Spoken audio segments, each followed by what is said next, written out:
peço que você deixe sua Bíblia aberta em Gênesis 1.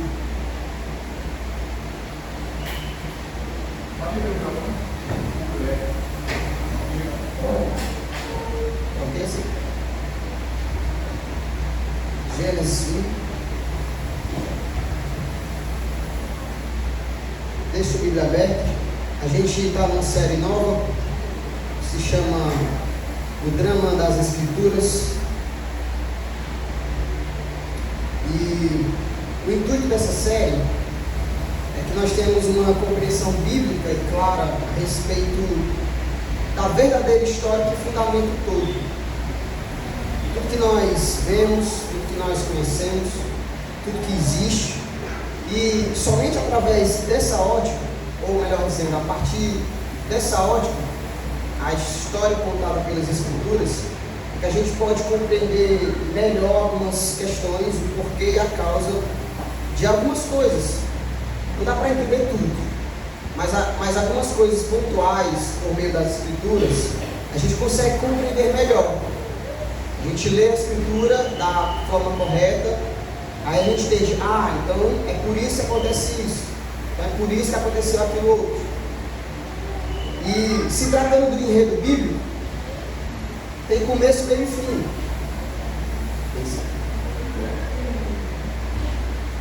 Deixa eu usar. Como toda história, ela tem começo, meio e fim. Para a gente começar a contar essa grande história, tem um aspecto que eu quero iniciar com vocês, que não é tão comum para nós hoje, principalmente na nossa cultura, mas para que a gente comece a compreender o início dessa grande história, que é contada nas Escrituras, isso faz total diferença. Além de ser importante, é fundamental. Que questão é? Nomes. Como assim, Luiz? Nomes. Olha, em nossa cultura não é normal, não é uma coisa comum a gente atribuir significado nos nomes dos nossos filhos, né? Para quem são pais aqui. Isso não é comum. Embora, se a gente pesquisar no Google, vai aparecer lá algum significado. Eu pesquisei algum significado porque eu não conhecia, mas eu acho que eu perdi aqui. Deixa eu olhar rapidamente.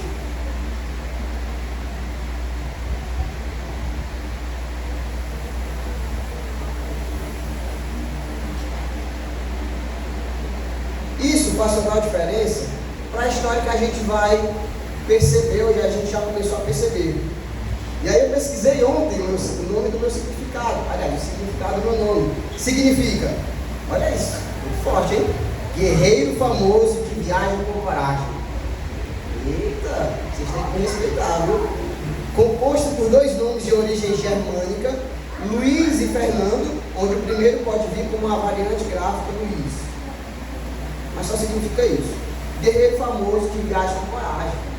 Este sou eu, Luiz Fernando. Mas o que tem de especial para nós hoje? Nada. Não é comum para a gente. A gente não coloca o nome dos nossos filhos pesquisando primeiro o significado. Ora, muita gente faz isso, né? Mas isso não é comum. Mas para a época do mundo antigo, Velho Testamento, Antiga Aliança, o Velho Testamento, como você queira chamar, como eu falei agora há pouco, isso é de grande importância e fundamental, porque a partir da compreensão do nome, eles estabeleciam uma relação de dependência, ou uma relação de obediência, enfim. Gênesis 1.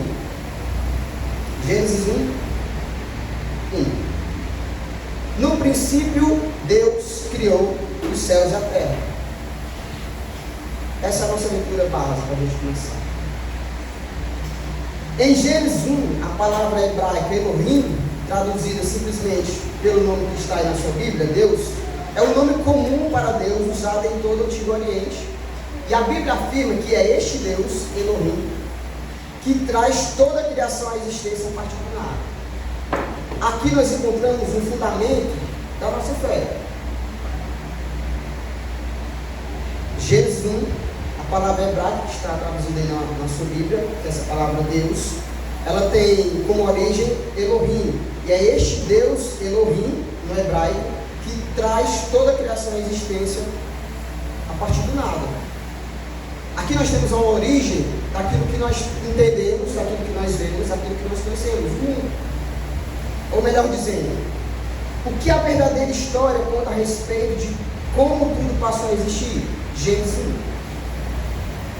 Qual é a origem? Deus disse. Deus disse. Tudo aquilo que passou a existir a partir da sua palavra é uma extensão daquilo que Deus é. Tudo aquilo que passou a existir. Ou seja, tudo aquilo que foi criado, tudo aquilo que nós vemos, tudo aquilo que nós conhecemos, tudo em volta daquilo que nós enxergamos, pertence a quem o criou. E é este Deus, Elohim, que está descrito em Gênesis capítulo 1. No princípio, Deus. No princípio, Elohim criou os céus e a terra. Em Gênesis 2,4, se você puder acompanhar comigo a leitura, outro nome é atribuído. Agora Deus é chamado de o Senhor Deus. Este Senhor que está descrito na sua Bíblia, na tradução hebraica, ele se chama Yahvé. Agora o Senhor Deus, Yahvé, Elohim, é descrito por Moisés aqui no capítulo 2. Lê comigo, capítulo 2, verso 4. Diz assim: esta é a gênese dos céus e da terra, quando foram criados, quando o Senhor Deus, Yahvé, Elohim, Deus os criou. E tem como objetivo revelar coisas importantes sobre quem Deus é. Ora, vamos adiante na história.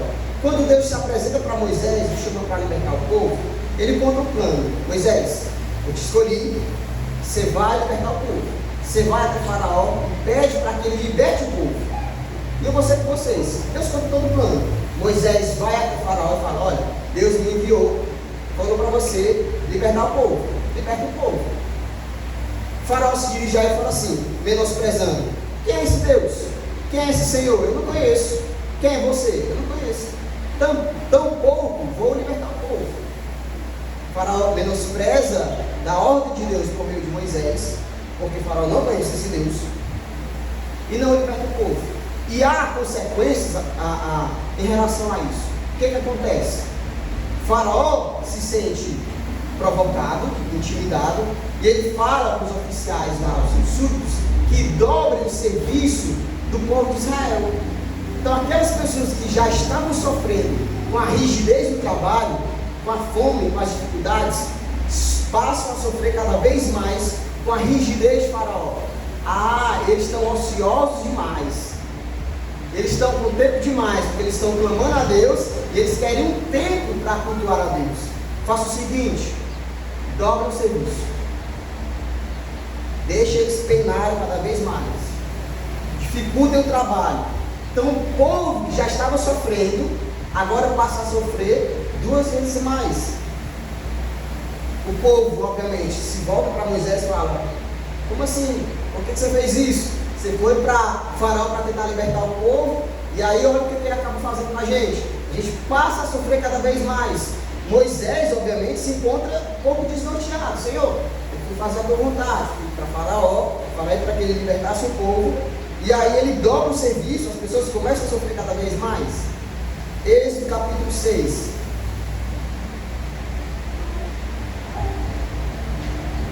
Êxodo capítulo 6.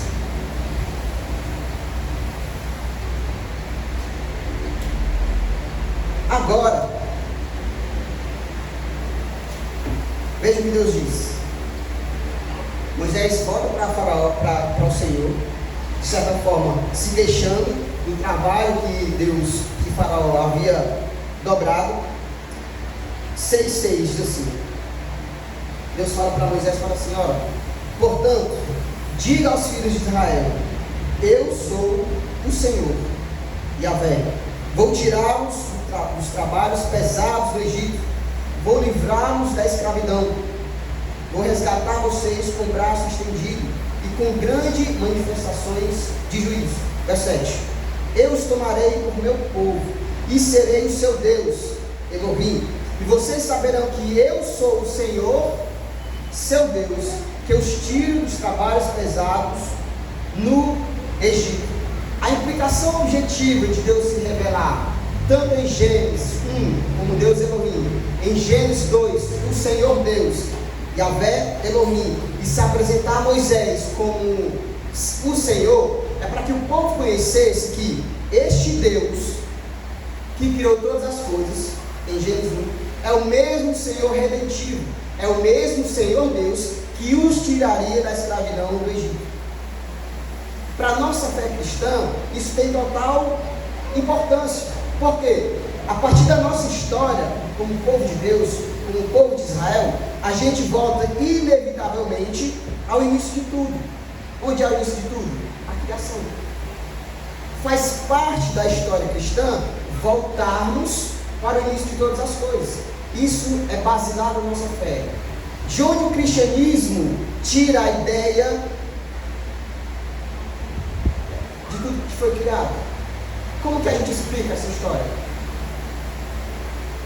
O Senhor Deus, esse Deus que é apresentado em Gênesis 1, esse Deus que chama Moisés para libertar o povo, se apresenta como o Senhor, esse Deus Elohim é, além do libertador do povo de Israel, é o Senhor criador de todas as coisas. Esse é o fundamento.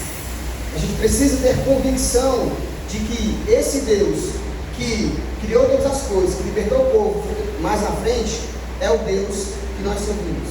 É aqui que nós explicamos a criação de todas as coisas. Aí alguns vão dizer assim, a própria leitura diz, né? Como se Deus tivesse criado as coisas no completo nada. Sim e não. Sim, porque não havia nada. Verso 2 de Gênesis 1, verso 3. Então, disse Deus, haja luz, e houve luz. Como que todas as coisas que nós vemos, conhecemos, passou a existir? Disse Deus. Disse Deus.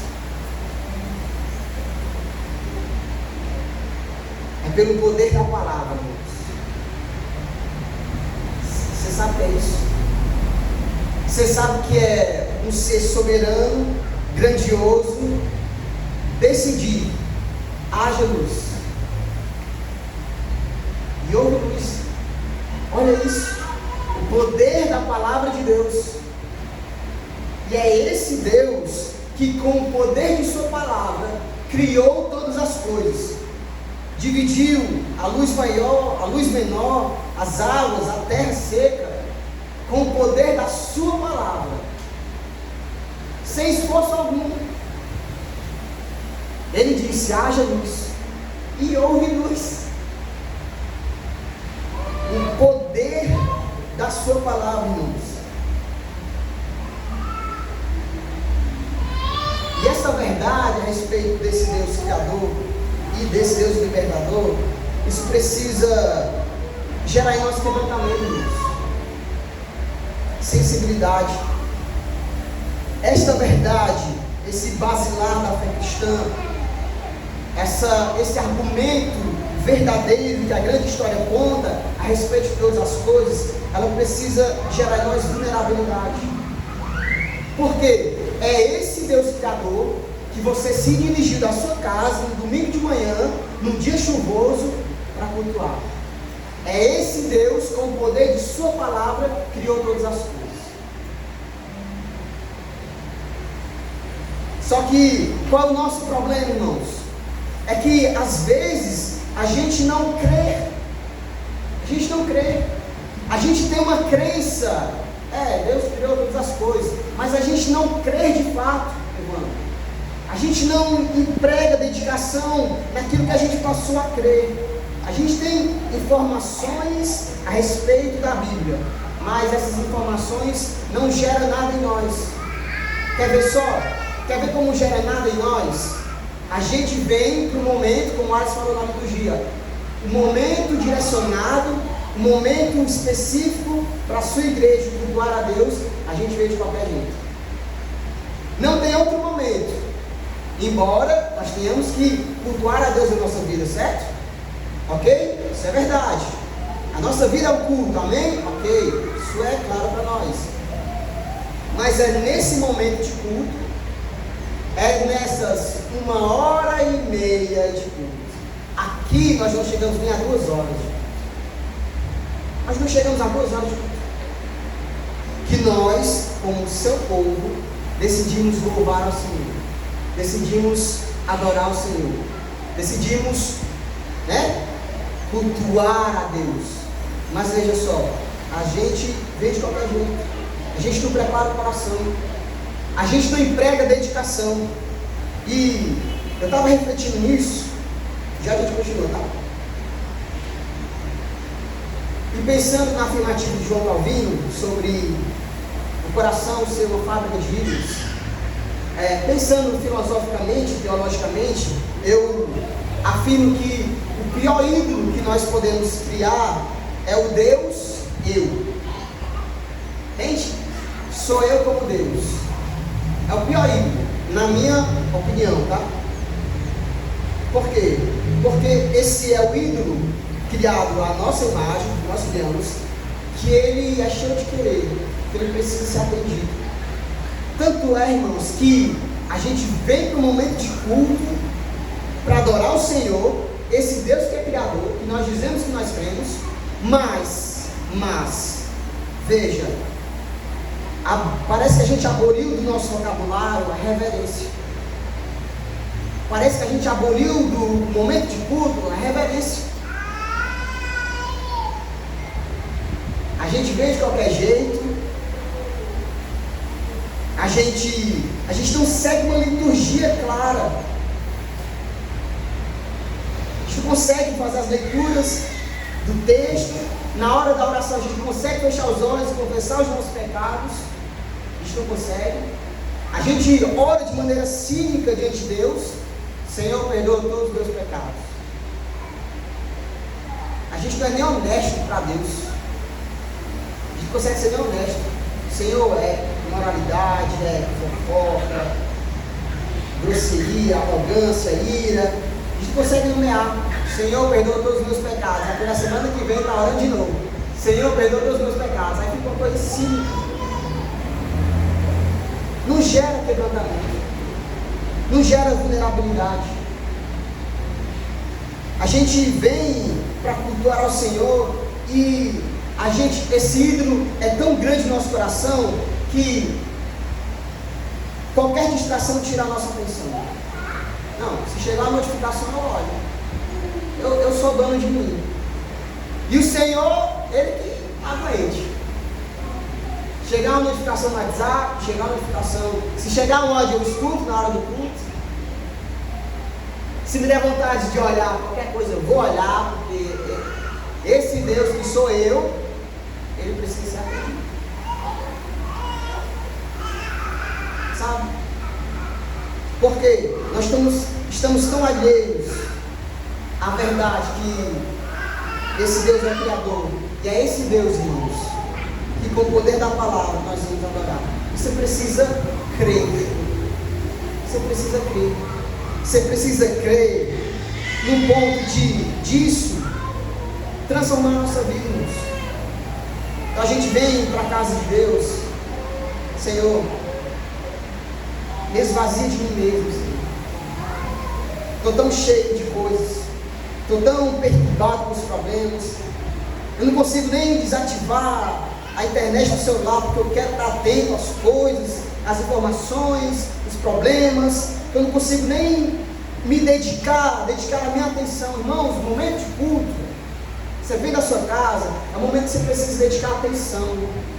Você precisa se esvaziar de si mesmo para cultuar a esse Deus. Porque é esse Deus que, com o poder da palavra, criou todas as coisas. Ele só disse: haja luz. E houve luz. Você acha que o seu problema é tão grande assim? Você acha que a sua tristeza é tão grande assim? Você acha mesmo que qualquer coisa que atormente a sua vida, o Senhor não pode ser maior do que isso? Você acha que os problemas, as distrações são tão grandes que não podem fazer você adorar o seu Deus, apesar delas, só coloca na balança. Ele só diz, com o poder da sua palavra, irmãos, Ele é o Deus criador. Ele é o Deus que libertou o povo. Ele é o Deus que se apresentou. Quando Moisés chega para Deus, quando Deus fala o seu plano, Moisés fala assim: Senhor, e se eles perguntarem quem tu és? Tá certo, você está mandando eu ir falar para libertar o povo, para falar para Faraó, para falar para o povo, animar o povo, mas se eles perguntarem quem tu és? Aí o Senhor, Moisés, eu sou Moisés. Eu sou, Moisés. Ei, Moisés, diga para eles que eu sou o eu sou. Deus está garantindo a liberdade do povo. Moisés, só confia em mim. Ei, só vai, só me obedece, só vive para mim. É o convite de Deus, irmãos. Só vive para mim, só confia em mim. Confia em mim. Eu sou Deus criador de todas as coisas. Eu sustento todas as coisas. Eu governo todas as coisas. Só confia em mim. Para a gente ir adiante, como que o cristianismo, como que nós respondemos à criação de todas as coisas? O Senhor Deus, o Deus Elohim, que libertou o povo, que se apresenta em Gênesis 1, Gênesis 2:4, que chama Moisés para libertar o seu povo. É esse Deus, irmãos. Você precisa crer com convicção. A palavra de Deus, a grande história, é revelada nas Escrituras. E o que as Escrituras atestam? Que é esse Deus, criador de todas as coisas. Um aspecto tão importante quanto a natureza desse Deus criador. Isso é importante. Isso é tão importante quanto crer que Ele criou todas as coisas. Esse aspecto quanto a natureza desse Deus criador e libertador é: nós servimos, nós cremos num Deus relacional. Gênesis 1, 26. Gênesis 1, 26.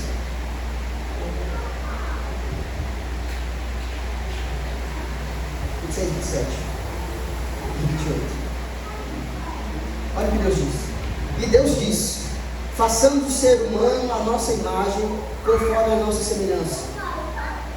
Ter domínio sobre os peixes do mar, sobre as aves dos céus, sobre os animais domésticos, sobre toda a terra e sobre todos os animais que rastejam pela terra. Assim, Deus criou o ser humano, a sua imagem, a imagem de Deus o criou. Homem e mulher os criou. E Deus os abençoou e lhes disse: sejam fecundos, multipliquem-se, encham a terra e sujeitem-na. Tenham domínio sobre os peixes do mar, sobre as aves dos céus e sobre todo animal que rasteja pela terra.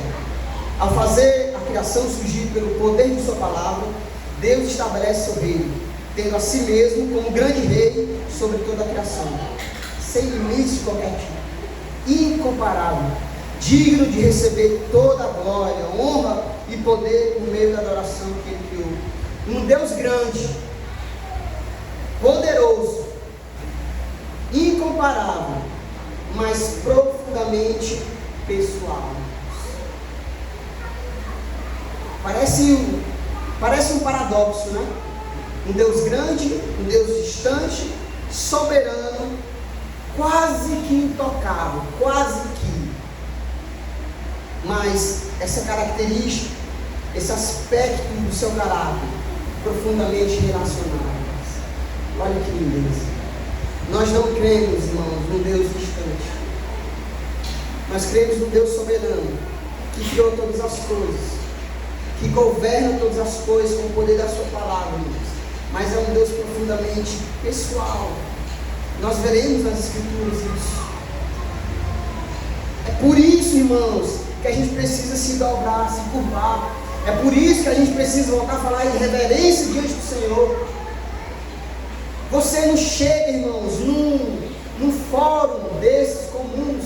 Você não vai numa ação judicial de qualquer jeito, irmãos. Você nem entra.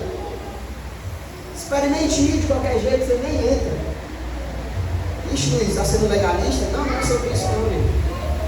Porque coisas externas é só a ponta do iceberg. O problema é nosso coração. Profundamente pessoal, amigos. Veja que quando Deus fala, sejam férteis, multipliquem, subjuguem a terra, Deus tem uma tarefa específica para o ser humano. Deus tem uma tarefa específica para o homem e os convida a participar com Ele. Eu criei todas as coisas. Está aqui o jardim. Agora você vai cuidar. Agora você vai conservar.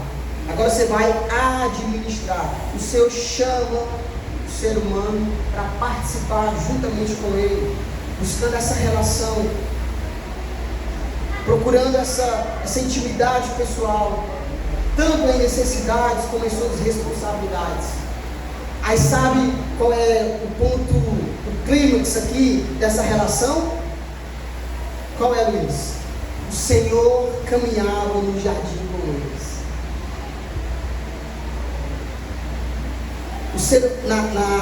Na criação de todas as coisas, Deus encontra o clímax, o ponto máximo, o ápice de sua criação. Qual é? A criação do ser humano. Deus, ele desce a terra, como o texto diz, e do pó da terra faz o homem, constrói o homem.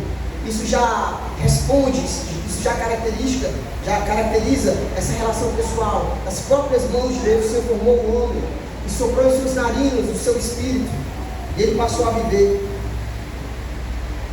E o texto diz mais à frente que o Senhor caminhava no jardim com eles. É a criação que Deus procura se relacionar. É a criação do homem que Deus procura falar, conversar.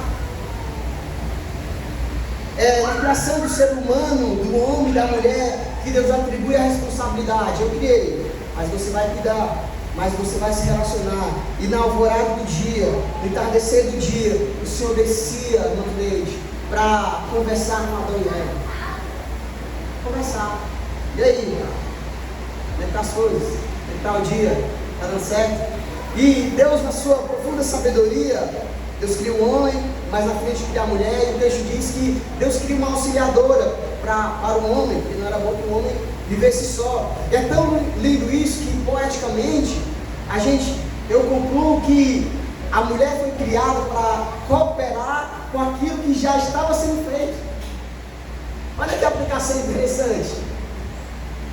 Então a ideia de um homem inerte, para não dizer outra coisa, a ideia de um homem sem responsabilidade, ela é um pouquinho contraditória, porque ele já governava, ele já administrava, ele já trabalhava, ele já fazia. Deus criou porque era bom que o homem vivesse só, mas ela foi auxiliar aquilo que já estava sendo feito. Então o homem, e aí Adão, está lavando a louça? Vou criar aqui um ajudador aqui para te ajudar ao que já está sendo feito. Você entende isso? Meus irmãos, compreender essa característica, esse aspecto desse Deus Criador, que se relaciona, que é profundamente pessoal, ela é tão importante quanto crer que Ele criou todas as coisas. E por que isso? Porque tal entendimento, entender isso, é o que norteará a nossa relação com o próximo. Se a gente não entender isso, nossa relação com o próximo sempre vai ser difícil, sempre vai ser pesarosa, sempre vai ser. Porque a gente não entendeu que existe um princípio que norteia a nossa relação. Qual é? Essa pessoalidade de Deus. A gente vai sempre ter dificuldade de perdoar, a gente vai ter sempre dificuldade de relacionar, mas quando a gente entende isso, a gente consegue superar, a gente consegue vencer. Agora, sabe qual é o nosso problema? É que a gente quer vencer esse tipo de coisa sozinhos. Mas Deus cria uma auxiliadora para Adão. Mas o texto, lá quando Jesus veio, diz que nós devemos amar ao próximo como a nós mesmos. A cruz de Cristo comunica essa relação espiritual e pessoal com Deus e com o próximo. Quando nós entendemos, irmãos, que Deus ele é pessoal, que Ele nos procura para se relacionar, as coisas ficam mais fáceis. A gente olha para as dificuldades relacionais, as dificuldades circunstanciais, e a gente precisa crer. Espera aí, para o Senhor criou todas as coisas com o poder da palavra. E esse Deus me buscava, me procurava, me entardecer no dia para caminhar comigo. Talvez a gente esteja vivendo um evangelho como as pessoas entendiam equivocadamente, como se Deus fosse um tirano, como se ele fosse um velho que tivesse mais 5, um cajado, pronto para punir. Você precisa lembrar, irmãos, que esse mesmo Deus grandioso, ele é pessoal. Ele procurava Adão e Eva no jardim. Ele nos procura, irmãos, para termos uma relação com o Senhor pessoal, íntimo. Só que, como eu falei agora há pouco, às vezes a gente tem informações disso, mas a gente não crê. Eu ouvi hoje o pastor Jeremias, da oitava igreja, e ele falou o seguinte: se o cristão ele passa uma semana sem orar, sem ler a Bíblia, ele precisa urgentemente se perguntar se nasceu de novo. Porque como que ele diz, irmãos, a conta não fecha. Só calcular um pouquinho. Como que ele diz que ele crê no Deus que criou todas as coisas? Como que ele diz que crê no Deus que, Moisés, eu vou libertar o povo com forte mão. Você vai ver o que é que eu vou aprontar para eles. Confia em mim. E Deus faz o que faz, por meio de atos miraculosos, sobrenaturais, e a gente vive de maneira alheia a essas verdades. Já falei outra vez aqui, lá em Tiago diz: se o Senhor quiser, amanhã eu farei isso. Se o Senhor quiser, tal dia eu vou conseguir, eu vou realizar, eu vou fazer isso. Mas a gente vive totalmente alheio, como se Deus não fosse Deus, como se Deus não fosse o Senhor Deus. Alheio. A gente vive alheio. A gente decide as coisas sem orar, a gente toma decisões, a gente escolhe caminhos, a gente cultua de qualquer jeito, não há preparação, não há devoção, não há reverência, não há atenção, mas a gente vem bater o ponto. E a gente deveria tratar-nos nossa relação com seriedade, porque a gente não salva ninguém, irmãos. A igreja não salva ninguém. Você precisa crer no Senhor, Criador de todas as coisas, no Deus que precisou matar o seu Filho Jesus na cruz, para nos reconciliar novamente com Ele mesmo. Sabe? Você precisa crer nisso. Em nome de Jesus. Para terminar, vou só recapitular bem rapidinho, tá? Os dois aspectos. O Senhor Deus, Yahvé Elohim, é o Deus criador de todas as coisas. Gênesis 1, Deus se apresenta como o Senhor Deus. Gênesis 2:4, é o mesmo Deus que chamou Moisés para libertar o povo e disse: olha, eu sou o Deus lá, criador. Esse Deus que está garantindo que vai libertar o povo, eu sou o criador de todas as coisas, não confia. Esse Deus criador é o Deus profundamente pessoal, que nos busca, irmãos. Não uma relação distante, uma relação de intimidade, de ouvir a voz do Senhor, da gente pecar e sentir peso. Às vezes, irmãos, por irresponsabilidade e negligência, a gente até consegue passar uma semana, sim ou não? Você lê a Bíblia? Consegue? Às vezes a gente consegue passar um mês, não consegue?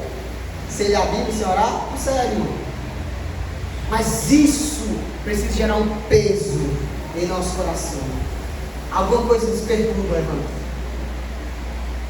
Meu Deus, tem alguma coisa fora do lugar.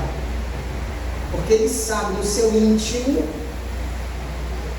que ele está distante do seu Criador. E a todo momento o seu Criador está o chamando para perto. Às vezes a gente consegue frieza espiritual por negligência, mas se isso não nos gera um desconforto existencial, se isso não nos gera um perturbamento, aí eu volto para a pergunta do Jeremias. Você precisa se perguntar se você nasceu de novo. Meu Deus, eu estou na igreja, eu não sinto esse pesar. Você precisa se perguntar. Porque você está distante do seu Criador. O Espírito Santo já não fala contigo. Já não tem o pesar dos pecados. Você já não sente mais. Quando você fere o irmão com as palavras. Quando Jesus fala, você assassina o irmão com as palavras. Mata o irmão. Esse idiota, esse miserável, esse desgraçado. A gente assassina os irmãos. Isso já nos gera quebrantamento. Porque alguém que nasceu de novo, alguém que está numa profunda relação com o seu Criador, e Deus está aqui falando, a gente peca, irmãos, porque somos pecadores, mas no mesmo instante, a sensibilidade, o Espírito Santo fala, ei, você acabou de dar uma mancada, né? Você acabou de deslizar, aí veio pesar. Se nós estamos quebrantados e vulneráveis, no mesmo instante, em espírito a gente, Senhor, me perdoa, Senhor. Falei o que não devia, vi o que não devia, tratei como não devia, me perdoa, Senhor. O Senhor não criou todas as coisas, não me buscou para se relacionar, para viver assim, alheio ao Senhor. A gente está quebrantado, vulnerável, nós estamos sensíveis à voz do Espírito Santo. 2 aplicações apenas. Creia na verdade revelada nas Escrituras. Creia. Há gente liberal, teólogos liberais, que vem fazer heresia, né? A Bíblia, não sei o que, contém a palavra de Deus. Não, despreza isso. O Senhor Deus, Criador de todas as coisas, Ele não é vítima do comportamento humano. Porque a Bíblia foi feita por homens. Você queria que ela fosse feita por quê? Um cavalo? Um sapo? Uma pedra? Foi feita por homens.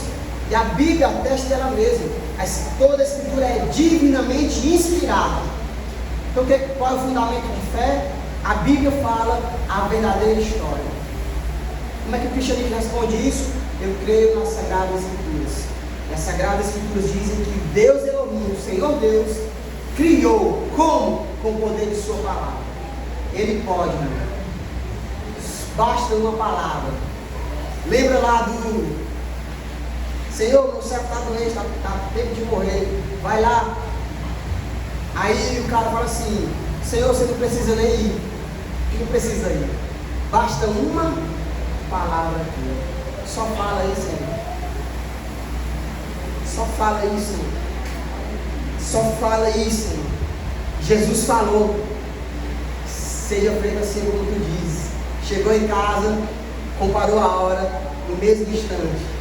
É o poder da palavra, irmãos. É esse Deus que nós seguimos. Então creia, rejeite as heresias. Não, mas a Bíblia ela se distorce, mas ela. Não distorce não, irmão. Você está lendo errado, você está lendo torto. Ela não se convicção, irmão.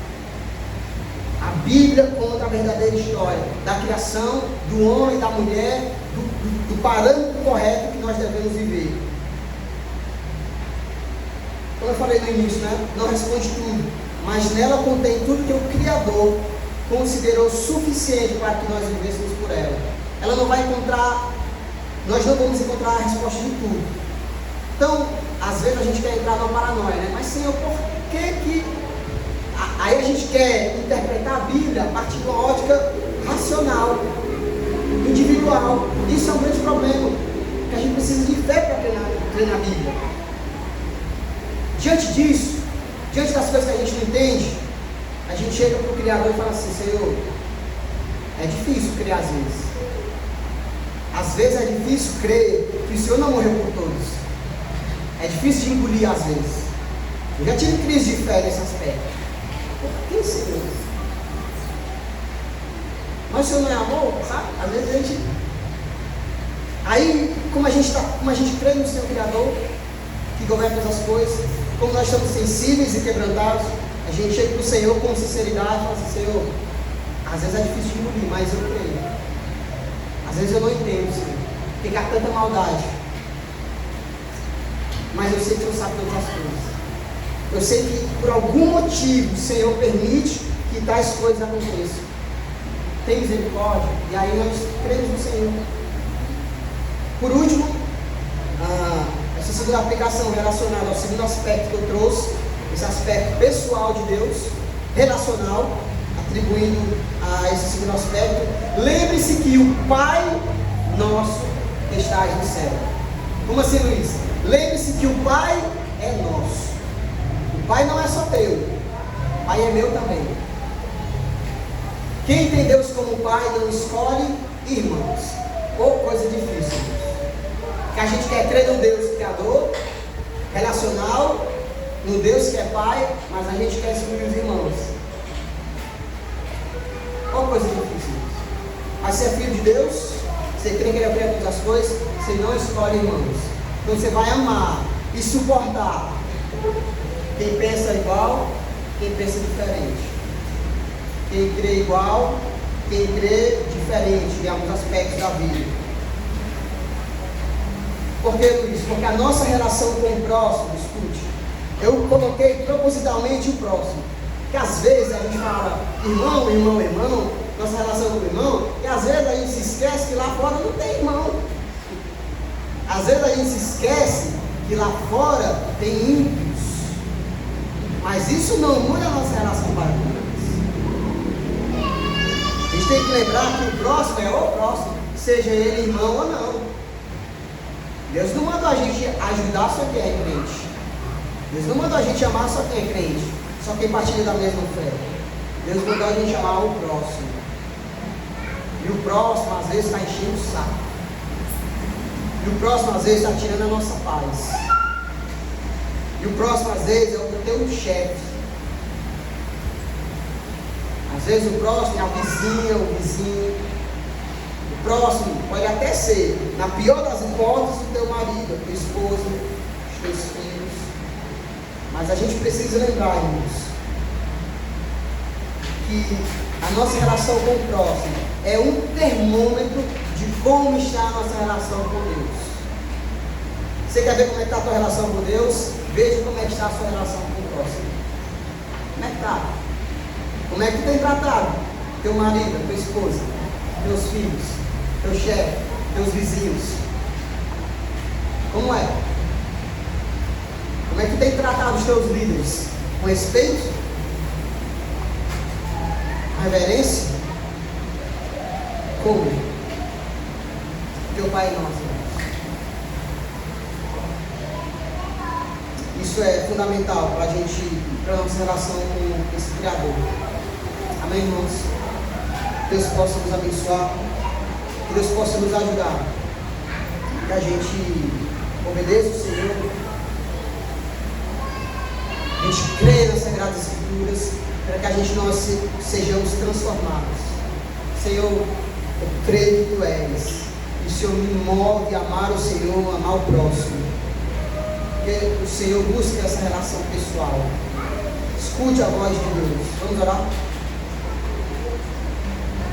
Com sua cabeça.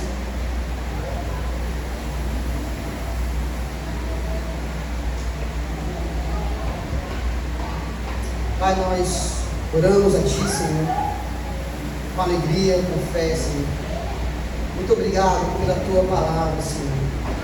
Nós somos Teus filhos, nós somos Teus servos, Senhor. E nós professamos com fé e convicção de que nós cremos nas Sagradas Escrituras. Nós cremos que esta grande história, contada por meio da revelação bíblica, é a verdadeira história de todas as coisas criadas. A verdadeira história criada, do homem e da mulher, e dessa relação que nós devemos ter com os nossos irmãos e com o próximo. E ela, Senhor, nós queremos que ela deva ser o nosso principal parâmetro, a nossa regra de fé e relação, Senhor. Nós oramos para que o Senhor nos ajude, como Teu povo, como Teus filhos, como Teus servos, a amar o Senhor, a crer no Senhor e a sermos transformados por ela, Senhor. A vencermos as nossas dificuldades, a vencermos os nossos pecados, para a gente andar em obediência à Tua Santa Palavra, Senhor. Nós não negociaremos a convicção que temos na Tua Palavra, Senhor. Fortifica o Teu povo, anima o Teu povo, Senhor, encoraja o Teu povo, que nas crises de fé, nas crises existenciais, Senhor, emocionais, eles se lembrem que aqui na tua palavra está a grande verdade, está a verdade que o Senhor tem a respeito delas, a respeito deles, a respeito do seu povo. Que eles encontrem, Senhor, nas Sagradas Escrituras, a verdade que os guiará na relação que eles têm com o Senhor, na verdade que os guiará na relação que eles devem ter com o próximo, Senhor, como parâmetro verdadeiro, Senhor, e suficiente. Em nome de Jesus, que eles sejam sensíveis, Senhor, à voz do Teu Espírito Santo, que fala por meio das Suas palavras, por meio das Suas Escrituras, Senhor. Em nome de Jesus, nos faça viver e andar como igreja, reta diante de Ti, Senhor, reta diante da Tua palavra, reta diante dos Teus olhos, Senhor. Nós oramos com fé e Te agradecemos em nome de Jesus.